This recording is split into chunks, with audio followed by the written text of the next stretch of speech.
Hello दोस्तों, मैं हूं दिनेश केवोरा। आप सबका स्वागत है टॉक शोज की इस श्रृंखला के अंदर। जैसा कि आप जानते हैं कि टॉक शोज के अंदर हम विद्वानों को आमंत्रित करते हैं, डोमेन एक्सपर्ट्स को आमंत्रित करते हैं। इसी श्रृंखला में आज हमारे साथ हैं एक जाना पहचाना चेहरा। जी हाँ, श्री आलोक जोशी। स्वागत है सर आपका। आलोक जोशी से आप सभी लोग दरअसल परिचित हैं। मैं आपको बताऊं, जो भी टेलीविजन देखने वाले हैं, बीबीसी से बहुत लंबे समय तक जुड़े रहे हैं। सीएनबीसी में आपने आवाज अड्डा प्रोग्राम में खास तौर से इन्हें कई वर्षों तक देखा है, और मैं तो इनका फैन रहा हूं दरअसल कहा जाए तो एक जाना पहचाना चेहरा, अर्थशास्त्री है, साथ में विदेश नीति, फॉरेन ट्रेड, भारत की राजनीति के ऊपर गहरी पकड़। हमारा सौभाग्य कि आलोक जी आप हमारे साथ हैं। आपने कीमती समय निकाला, हमारे साथ आए। धन्यवाद आपका।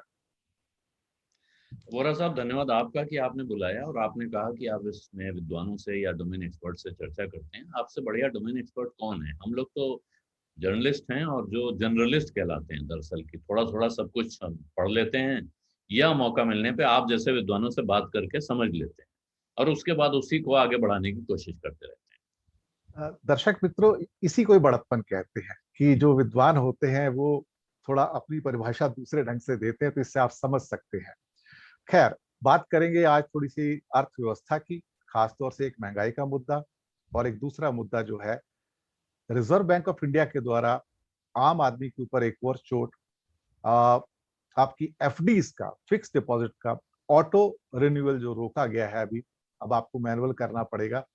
डिजिटल वर्ल्ड के अंदर वापस से हम मैनुअल वर्ल्ड में जा रहे हैं, तो एक तरह से उल्टी गंगा फिर से बह रही है।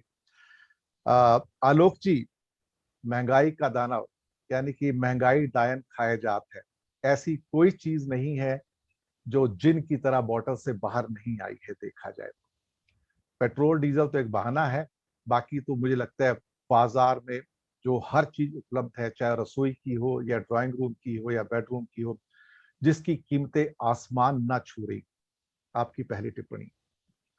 जी, महंगाई दरअसल बहुत चिंताजनक जगह पे है और हालांकि बहुत बड़े विद्वान लोग हैं, मैक्रो इकोनॉमी के एक्सपर्ट हैं, बैंकिंग और आरबीआई की पॉलिसी देखते हैं, उनका कहना है कि साहब महंगाई थोड़ी सी कम हो गई है पिछले महीने के मुकाबले। जून का जो आंकड़ा आया है वो 5.3 से 5.26 हो गया है।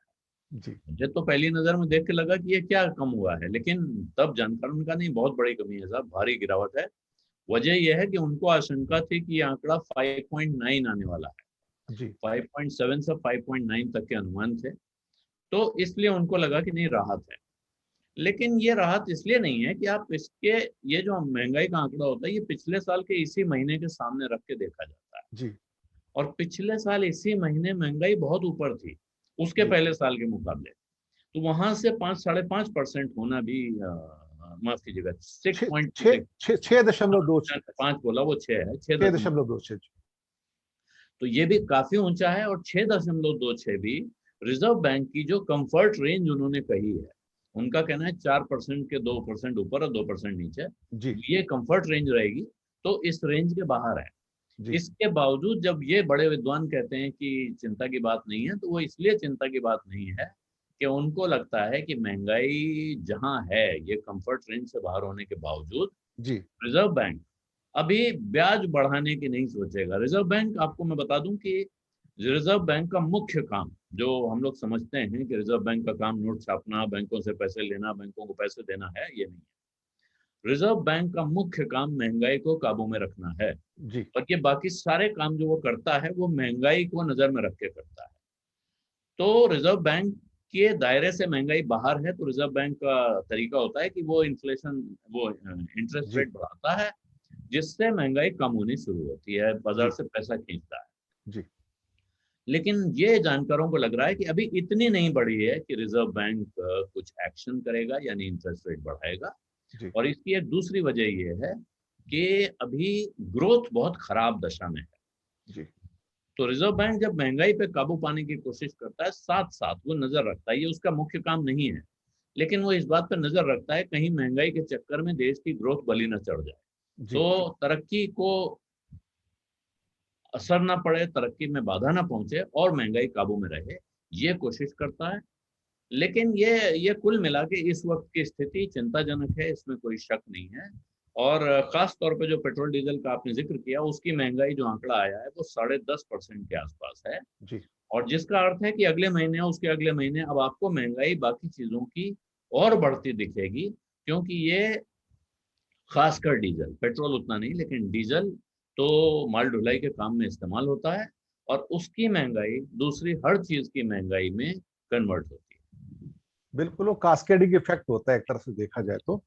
इवन आज आलोक जी, स्टेट बैंक ऑफ इंडिया का भी एक रिसर्च पेपर आया है जिसमें सौम्यकांति घोष की रिपोर्ट है। अक्सर उनकी रिपोर्ट्स काफी महत्वपूर्ण होती हैं। और आज उन्होंने कहा कि हेल्थ एक्सपेंसेस के चक्कर में लोगों ने बाकी जगह भारी कटौती की है अपने खर्चे में। खास तौर से रसोई घर के खर्चों में भारी कटौती हुई है, और जिसकी वजह से जो महंगे थोड़े से नॉन डिस्क्रिशनरी स्पेंडिंग होती है, दर्शक मित्र मैं बताऊं, नॉन डिस्क्रिशनरी वो होती है जो हम आ, बाजार में जाके अपनी मर्जी से कुछ चीजें खरीदते हैं, जो आटा तेल चावल से अलग होती हैं दरअसल शौकिया वो। शौकिया जी खरीदारी। हाँ, आप कोई फ्रिज खरीदना चाहो, टीवी खरीदना चाहो, मोबाइल खरीदना चाहो, तो उसके आंकड़े भी बताते हैं कि 10,000 से नीचे के जो मोबाइल फोन्स हैं, आ, उनकी सेल बढ़ गई है काफी ज्यादा। तो लोग अपने आप को लोअर डाउन कर रहे हैं। ये आंकड़ा महत्वपूर्ण इसलिए भी है कि एसबीआई का, कि लोगों ने अपने रसोई घर के खर्चों में और डेली खर्चों में भारी कटौती की है। ये इकोनॉमी के लिए आलोक जी अच्छा संकेत नहीं है, मुझे लगता है। जी और जो बिल्कुल ठीक कह जो रहे हैं। लोग कह रहे हैं वी वी शेप रिकवरी होगी, मुझे नहीं लगता कि उसकी ओर कहीं इंगित करती है। वी शेप वाली बात जो है वोरा साहब, वो तो मुझे लगता है कि अब जो लोग कर रहे थे उनको शर्म आनी चाहिए, उनको माफी जी मांगनी चाहिए उनको।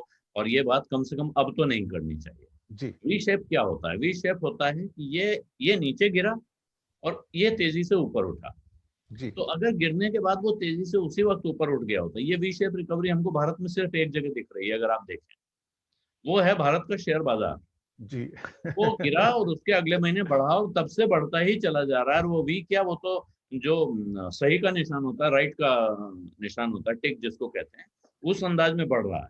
वो थोड़ा सा नीचे आने के बाद वो तब से लगातार बढ़ता ही चला जा रहा है। जी इस पर अलग से सवाल है कि वो जो बढ़ रहा है वो कितना सही है कितना गलत है, लेकिन इसके अलावा और कहीं आपको वी शेप रिकवरी के आसार नहीं दिख रहे हैं। और ये बात आपने बिल्कुल सही पकड़ी है सौम्यकांति घोष की जो रिपोर्ट है उससे।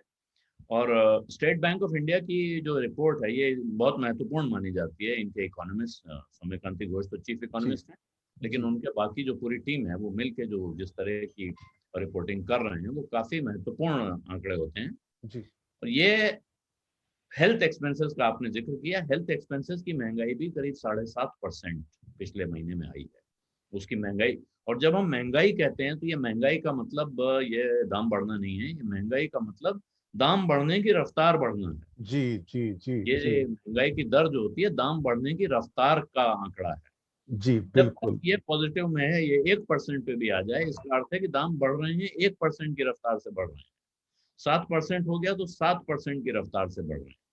दाम घटना तब दिखता है जैसा इस बार सब्जियों में दिख रहा है, जी -0.7%। जी तो वो है गिरना। जब जी महंगाई की दर निगेटिव में दिखे, इसका अर्थ है कि बाजार में दाम कम हुआ। महंगाई की दर पॉजिटिव में होने पर आपको नेता लोग और सरकार कितना भी खुश करने की कोशिश करें कि महंगाई कम हो गई, उसका अर्थ ये नहीं कि दाम कम हो गए। उसका अर्थ है कि महंगाई की रफ्तार कम हो गई है। और महंगाई की रफ्तार कम होने से हमको आपको एक ही राहत मिलती है कि महंगाई की दर कम से के मुकाबले अगर आपके सालाना इंक्रीमेंट ज्यादा रहे तो फिर इसका मतलब आपकी कमाई बढ़ रही है।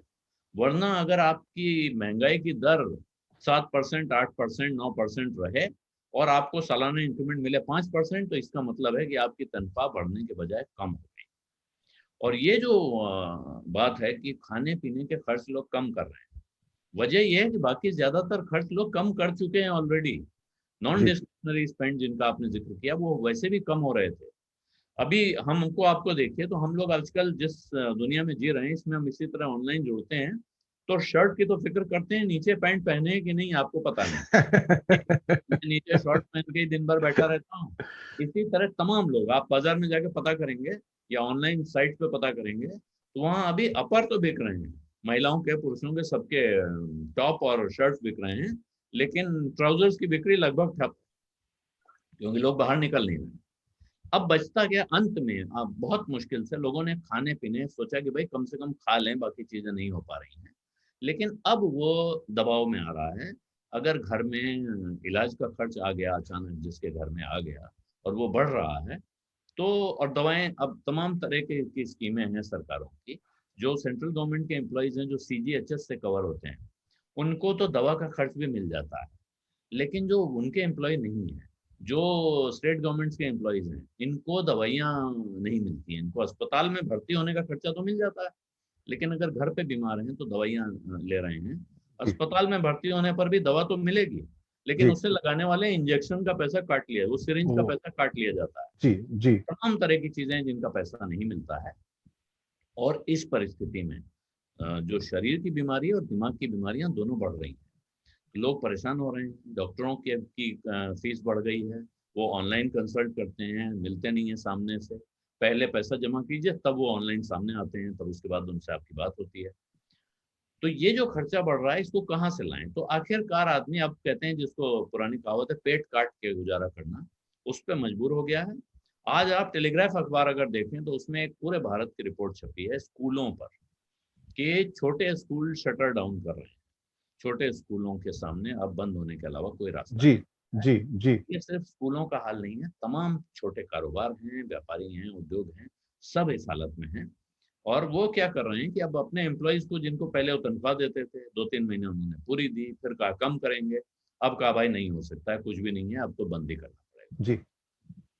तो ये जो लोग, जिनकी तनख्वाहें कम हुई हैं, जिनकी कमाई बंद हो गई है, अब वो क्या करेंगे? उनके पास जो बचत है उसमें से वो कितना गुजारा कर सकते हैं? जिस तरह कर रहे हैं, कुछ कहीं कमाई का साधन मिलता है, कुछ लोगों को मिल जाता है, कुछ को नहीं मिलता है। तो एक बहुत बड़ी आबादी बहुत गंभीर संकट से, बहुत बड़ी मुसीबत से गुजर रही है, जिसमें लोग अपनी पुरानी बचत भी खा रहे हैं, पीएफ से भी पैसा निकाल रहे हैं, तो भविष्य का पैसा भी खा रहे हैं। अब अगर ये परिस्थिति कुछ समय और चलती है, जो तीसरी वेव की बात हो रही है, डेल्टा वेरिएंट आ रहा है, तो ये कितने गहरे संकट में हम जा रहे हैं, इसका अंदाजा लगाना भी मुश्किल है। बिल्कुल सही कहा। और उसका हम सब लोग आलोक जी बात करते आए हैं कि लोगों के वेजेस कम हुए हैं, उनकी पॉकेट में कम पैसे आए हैं, लोगों की नौकरियां गई हैं। लेकिन उसका पहला एस्टीमेट अभी 1-2 दिन पहले ही, वो भी एसबीआई रिसर्च ने दिया है, वो भी सौम्यकांति घोष के द्वारा आया है, जी। जिसमें उन्होंने कहा कि 19-20 के मुकाबले 20-21 के फाइनेंशियल ईयर में जो अभी गुजरा है, 7.5 लाख करोड़ लोगों की पॉकेट में कम आए हैं। ये पहला रियल एस्टीमेट, जिसको कि मॉनेटरी वाइज आप कह सकते हो, कि हम कहते हैं कि नौकरियां गई हैं, वेजेस कम हुए, लेकिन उसका एस्टीमेट नहीं आ रहा था, अब आया है वो एस्टीमेट 7.5 लाख करोड़। उससे जी। पहले साल की अपेक्षा इस साल में लोगों की पॉकेट में कम आए हैं, और उसी का असर यहाँ पर देखने को मिल रहा है। आलोक जी, एक दूसरा बहुत पूर्ण मुद्दा उस पर आते हैं, वो है रिजर्व बैंक ऑफ इंडिया के द्वारा इशू किया गया एक नया सर्कुलर, कि auto renewal of fix deposit will be stop, और अब आपको ये मैनुअल करना पड़ेगा। भारत जैसे देश में 139 करोड़ की जनता, 18 करोड़ के सीनियर सिटीजन, और अधिकतर जो है उनमें से छोटी मोटी बचतों में जो एफडी में होते हैं उसके ब्याज पे जिंदा रहते हैं, हमेशा बैंक नहीं जा सकते, बीमार हैं, या कुछ लोग बाकी भी, कोई विदेश रहता है, कोई कई शहर से बाहर है, वो रिन्यू नहीं करा सकते। यानी कि अब आपने समय से रिन्यू नहीं कराया तो बैंक आपको वो पैसे नहीं देगा सर। यानी कि सरकार ने एक नई नीति निकाल ली कि बैठे बिठाए कम रेट पर या कम दाम पर 135 करोड़ लोगों का पैसा, यानी कि कम इंटरेस्ट पे आपको हासिल हो जाएगा। सर बहुत बड़ी चोट लगा दी है तो आम आदमी को। ये दरअसल सरकार क्या करना चाह रही है वोरा साहब, मैं समझ नहीं पा रहा। पहले इन्होंने प्रोविडेंट फंड पर इस तरह के नियम लगाए कि जिनका जी प्रोविडेंट फंड उनके अकाउंट में बचा रहेगा, उसको अब हम कुछ समय के बाद हम उस पर पूरा इंटरेस्ट नहीं देंगे। तमाम लोग प्रोविडेंट फंड में पैसा रखते हैं, नौकरी जाने के बाद भी रखे रहते हैं कि भाई वहाँ इंटरेस्ट तो मिल रहा है कम से कम। और आज की तारीख में प्रोविडेंट फंड का इंटरेस्ट बाकी बाजार के सब इंटरेस्ट के मुकाबले अच्छा था, वहां रोक लगाई गई। फिर ये स्कीम लाए कि पीएफ में से पैसा निकाल लो, अगर आप मुसीबत में हैं तो आप पीएफ में से पैसा निकाल लीजिए, तो आप अपनी पुरानी बचत कम करिए, भविष्य के लिए जो आपका पैसा है उसको आप कम करवा रहे हैं। अब अगर फिक्स डिपॉजिट में पैसा था, और ये बहुत बड़ी संख्या में इस देश में ऐसे लोग हैं जो और कहीं नहीं लगाते हैं, वो बैंक में रखते हैं, करीब 52%। मैं तो ऐसे लोगों को भी जानता हूं जिनके पैसे उनके सेविंग बैंक अकाउंट में ही पड़े रहते हैं, वो फिक्स जी डिपॉजिट तक जाने का की जहमत नहीं उठाते हैं। जी लेकिन जिन्होंने एफडी कर रखा है, और वो भी बुरा रेट है इस वक्त, कोई बड़ा अच्छा रेट नहीं मिल रहा है, 5%, 5.5%, 6%, इन्फ्लेशन से कम है। इस तरह के रेट मिल रहे हैं, उसमें भी रिजर्व बैंक का ये सर्कुलर, ये क्या चाहता है रिजर्व बैंक, ये समझ में नहीं आया, किसके भले के लिए हो रहा है, इस पर मैं थोड़ी देर में आता हूँ। लेकिन हुआ ये है कि उन्होंने कहा है कि अगर वो एफडी मैच्योर हो जाती है और उसको आपने बैंक आकर रिन्यू नहीं कराया, या आपने ऑनलाइन भी अपना रिन्यू नहीं कराया, तो बैंक उस पर अब उसको ऑटो रिन्यू करके, अब तक सरकारी बैंकों में व्यवस्था थी हो रहा साहब कि अगर आपका कोई इंस्ट्रक्शन नहीं मिला तो बैंक उसको ऑटोमेटिकली रिन्यू कर देता था, और उस पर वही इंटरेस्ट मिलता रहता था जी जो पीछे की स्कीम, जी जिस जी स्कीम को जी था, या उस टेन्योर के लिए जो नया इंटरेस्ट है। जी हो सकता है पिछली बार आपने 9.5% पे एफडी किया हो, इस वक्त उसी टेन्योर का 4.5% मिल रहा हो, तो 4.5% पे वो आपको रिन्यू कर देगा। जी लेकिन अब रिजर्व बैंक ने कहा है कि आप रिन्यू नहीं करेंगे, आप इस पैसे पर, अब वो जितने दिन भी आपके पास रहेगा, सेविंग्स बैंक के रेट से ब्याज देंगे, जी अब उसे आप एफडी के रेट से ब्याज नहीं देंगे। जी और ये आपको पता ही होना चाहिए कि एफडी पर जो इंटरेस्ट मिलता है वो टैक्सेबल होता है एक सीमा के बाद, जी उस पर अलग से वो टैक्स रिटर्न में दिखाना भी होता है। बिल्कुल बिल्कुल। तो ये इस वक्त, जबकि तमाम लोगों के लिए घर से निकलना मुश्किल है, खास तौर पे बुजुर्गों के लिए, वो घर से निकल नहीं सकते हैं, इनमें से बहुत सारे लोग ऑनलाइन ट्रांजैक्शन नहीं करते हैं, रिजर्व बैंक ये क्यों कर रहा है सोचना चाहिए। और अगर आप इसको थोड़ा गहराई में जाकर सोचें जी तो एक जवाब इसका मिलता है कि रिजर्व बैंक चाहता है कि बैंकों के पास कुछ बचत हो जाए। इससे किसकी बचत होगी? सिर्फ बैंक की बचत होगी, जी और किसी की तो नहीं। बैंक की बैलेंस शीट सुधर जाएगी, उस बैलेंस शीट को सुधार, बुजुर्गों की कीमत पर वो बैलेंस शीट क्यों सुधारना चाहता बिल्कुल बिल्कुल है, बिल्कुल। का जवाब मेरे पास तो नहीं है। मैंने कोशिश की इसको, और आपने बहुत अच्छा ये मुद्दा उठाया, मैं कई दिनों से सोच रहा था कि इस पर कुछ करूं, मैं खुद कर नहीं पाया हूं, तो अच्छा है कि आपके साथ बात हो गई, यहाँ ये बात निकल आई है। ये तो बुजुर्ग, खास तौर पे बुजुर्ग नागरिकों के साथ ये एक तरह से उनकी बचत जुल्म में है, डाका डालने जुल्म जैसी, है। डाका डालने वाली बात है। ये जुर्म से आगे बढ़ के है, कि सामान्य जुर्म भी नहीं है, ये सिर्फ डकैती है। और सरकार को दबाव डालना चाहिए, लोगों को इस पे आवाज उठानी चाहिए, और रिजर्व बैंक को इस सर्कुलर को हर हाल में वापस लेना चाहिए, जी या उसे सफाई देनी चाहिए कि आखिर ये सर्कुलर लाने का उसका क्या उद्देश्य है, किसके भले के लिए, इससे किस तरह से इस देश का बड़ा भारी भला होने जा रहा है, जिसमें कुछ लोग अपनी कुर्बानी देंगे। कभी कभी तो ऐसा लगता है कि कुर्बानी 135 करोड़ लोग देंगे और फायदा 135 को जाएगा। हाँ, ये आप सही कह रहे हैं ये बात, और खास तौर पे इन दिनों तो ये देखने को मिल रही है, जिस तरह से अमीरों की गिनती बढ़ रही है, अमीरों की अमीरी बढ़ने की रफ्तार बढ़ रही है, वो भारत के नहीं दुनिया के सबसे बड़े अमीरों में शामिल ही नहीं हुए हैं, बिल्कुल। उस लिस्ट में तेजी से ऊपर जा रहे हैं। जी और भारत में जो गरीब आदमी है, वो गरीब आदमी तो गरीब था, मध्य वर्ग के बहुत सारे लोग गरीब हो गए हैं, अभी आंकड़ों में न हुए हों, लेकिन सच बात यह है कि वो हो गए हैं। उनके घरों में वो नहीं खाया जाता जो पहले खाया जाता था, उनके बच्चे उस तरह से खर्च नहीं कर पा रहे हैं। और जो अभी आपने जिक्र किया 10,000 से कम का मोबाइल फोन जो बिक रहा है, जी उसकी वजह क्या है कि बहुत सारे बच्चे आजकल ऑनलाइन पढ़ाई करते हैं। जी जिस घर में 2 या 3 बच्चे हैं, कमाई है नहीं, वो भी मजबूर हैं कर्जा लें चाहे भीख मांगे, लेकिन घर में 2 या 3 मोबाइल फोन चाहिए उनको, या तो टैबलेट चाहिए या मोबाइल फोन चाहिए, और उसके बाद उस पर डेटा कनेक्शन चाहिए, ताकि वो 3 बच्चे अलग अलग क्लास अटेंड कर सकें। ये सुनने में बड़ा अच्छा लगता है डिजिटल इंडिया, लेकिन इसकी असलियत जरा किसी गरीब घर में जो झोपड़पट्टी में रहने वाला है उसके पास जाके देखिए कि वहाँ क्या हाल चल रहा 70% बच्चों के पास ऑनलाइन की सुविधा इस देश में नहीं है। मैं बता दूं सिर्फ 30% जो है उसको अवेल कर पा रहे हैं। और हमारे घरों में जो एक आते हैं, काम करने वाली औरतें आती हैं। अ, अब अ, उनकी मुश्किल से महीने में 4-5 हजार रुपए की इनकम होती है आलोक जी, इससे ऊपर नहीं होती। कोई 6 हजार किसी को मिल जाए तो समझो बहुत रिच हो गए वो, जो घरों में आके लेडीज काम करती हैं, झाड़ू पोछा बर्तन वगैरह का। अब वो मुझसे बात कर रही थे कि बोलते जी अभी 8-10 महीने पहले तक हमें 450 रुपए में, 500 रुपए में सिलेंडर मिल जाता था, और हाँ। थोड़ा सा अगर महंगा हो जाए तो सरकार उसका 100-150 रुपए हमारे बैंक में डाल देती थी। आज वो 850 रुपए का सिलेंडर मुंबई में है और कोई सब्सिडी नहीं है। जो व्यक्ति 4-5 हजार रुपए कमाता है, उज्ज्वला स्कीम में भी है, उसको 850 का सिलेंडर वो कहां से खरीद सकता है? ये एक सोचने वाली बात है। और सरकार ने साइलेंटली देखा जाए तो सब्सिडी विड्रॉ कर दी। एक, खैर महंगाई डाइन तो खाए जाते, क्या करें। एक आखिरी छोटा सा एक टिप्पणी लेना चाहूंगा। एक इकोनॉमिक न्यूज़पेपर की हेडलाइंस थी, इंडिया ह्यूमिलेटेड, खास तौर से केयर्स केस के अंदर जो भारत की प्रॉपर्टीज जब्त हुई। ये लास्ट में आपकी टिप्पणी चाहूंगा प्रोग्राम के अंत में, कि जहां पर अभी देवास का भी मसला आ गया बीच में, तो बहुत सारे भंवर हैं जिसमें सरकार को केयर्स केस में मुंह की तो खानी पड़ रही है। लोग सलाह दे रहे हैं, इकोनॉमिस्ट सलाह दे रहे हैं, एक्सपर्ट सलाह दे रहे हैं कि भाई हट जाओ और ये चैप्टर बंद कर दो।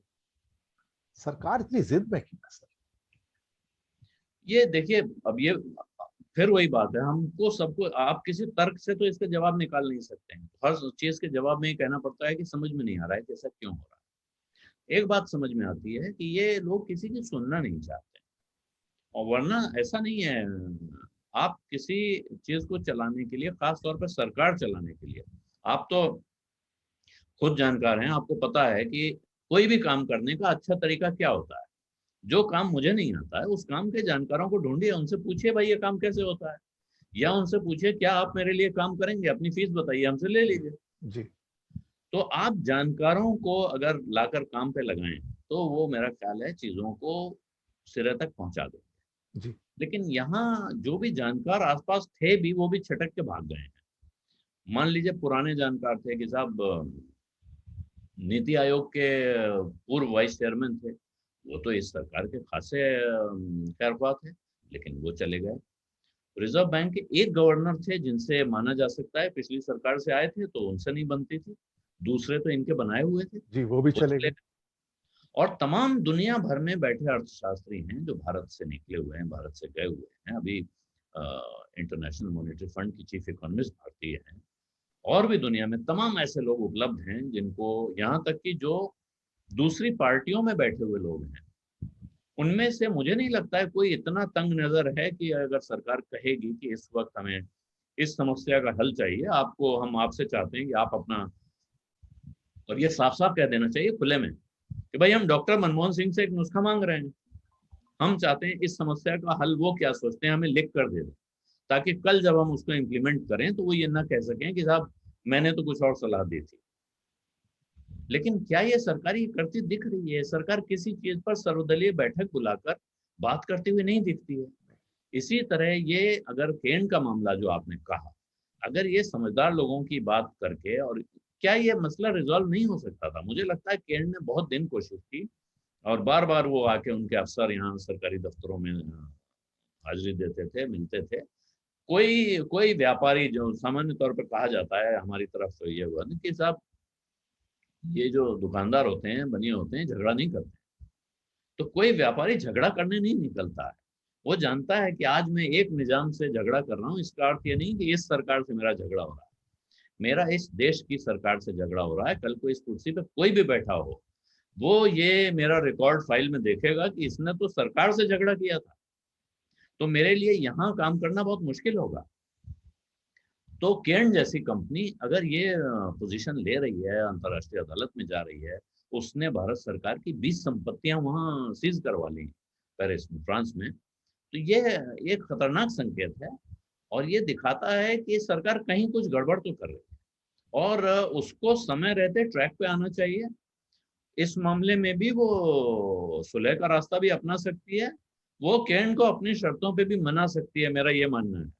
ऐसा नहीं कि केन उनकी शर्तों पे नहीं मान जाएगा। लेकिन आप कई बार जब पीछे की चीजें कहते हैं कि नहीं साहब हम तो ये चीज पुराने समय से लागू कर देंगे, तो वो मुश्किल होती है। और अगर वो न्याय संगत नहीं है तो फिर अंतर्राष्ट्रीय अदालत में जाके तो आपकी चलती नहीं है। भारत में एक समस्या ये भी है कि भारत में अदालतों से ऐसे ऐसे आदेश आ रहे हैं जिनसे सरकारों को ऐसा लग रहा है कि साहब किसी भी अदालत में जाओ वहां तो हमारी चलती है।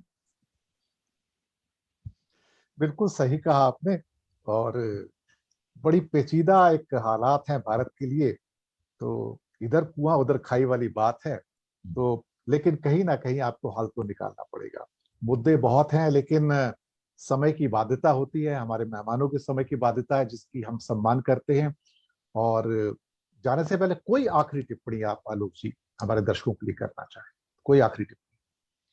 नहीं, आखिरी टिप्पणी ये है वोरा साहब, आप हैं, हम हैं, या हमारे जैसे बहुत सारे और लोग हैं जो अपने अपने प्लेटफॉर्म खोलकर चला रहे हैं। और मुझे लगता है ये उम्मीद की एक बड़ी किरण है। और आप जिस चैनल पर ये प्रोग्राम देख रहे हैं, मैं आपसे आग्रह करूंगा कि उसको सब्सक्राइब करें और उसके वीडियोस को शेयर करें अपने मित्रों परिचितों के साथ। और इसी तरह जोत से जोत जगाते रहेंगे तो अंधेरे पे जीत हासिल होगी। जी बिल्कुल। कोई कोई भी चीज, कोई भी मुसीबत इतनी बड़ी नहीं होती है कि उसका मुकाबला न किया जा सके। हिम्मत भी रखनी होती है और धैर्य से काम लेना। बिल्कुल, आलोक जी ने बिल्कुल सही कहा कि हौसला रखिए, जोत से जोत जलाकर आगे बढ़िए। और कहीं ना कहीं एक से एक मिलता है तो 11 बन जाते हैं, कारवां बन जाता है। इन्हीं शब्दों के साथ दर्शक मित्रों हम लेंगे आपसे विदा। और बहुत जल्दी मिलेंगे एक नए मुद्दे के साथ, एक नए मेहमान के साथ। इंतजार कीजिएगा। और आलोक जी का बहुत बहुत धन्यवाद, कीमती समय निकालने के लिए हमारे साथ आए। शुक्रिया धन्यवाद आपका। आपको बुलाने के बहुत लिए। बहुत धन्यवाद आपका।